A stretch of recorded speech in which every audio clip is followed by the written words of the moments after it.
Hello everyone, আজকে তোমাদের সঙ্গে আমি শেয়ার করব তনুরুচি ফেস প্যাক ফর অয়েলি স্কিনের জন্য কিভাবে ব্যবহার করে। চলো প্রসেসটা তোমাদের সঙ্গে শেয়ার করি। তোমরা যে কোনো টাইমে সুবর্ণা ফেস ওয়াশ দিয়ে 3বার ফেস ওয়াশ করার পরে সুবর্ণা নিয়ে নিবে বাটিতে তোমাদের প্রয়োজন মতো, যে যার মুখের ওর পরিমাণ মতো। তার মধ্যে গোলাপ জল দিয়ে দিবে। গোলাপ জলটা আমি এতে ভরে রেখেছিলাম বলে গোলাপ জল দিয়ে দিয়েছি। ভালো করে মিক্স করে নেবে। চলো মিক্স করে নিই।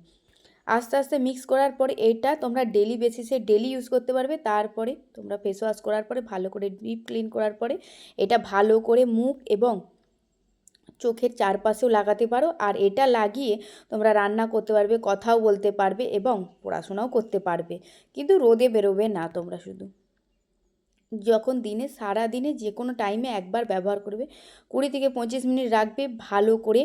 ঠান্ডা জল দিয়ে, নর্মাল জল, ঠান্ডা জল বলতে ফ্রিজের জল না, নর্মাল জল দিয়ে ধুয়ে দেবে। দেখবে মুখটা অনেক ক্লিন হয়ে যাবে।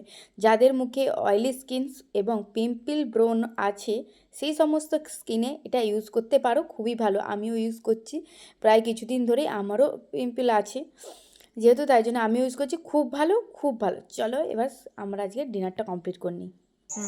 আজকে আমাদের রাতের ডিনার এখানে হচ্ছে ভাত, টমেটো সিদ্ধ করে হচ্ছে কাঁচা লঙ্কা দিয়ে মাখা, ডিম সিদ্ধ আর আলু ভাতে। এই হচ্ছে আমাদের সিম্পল রাতের ডিনার। চলো খেয়ে নেওয়া যায়।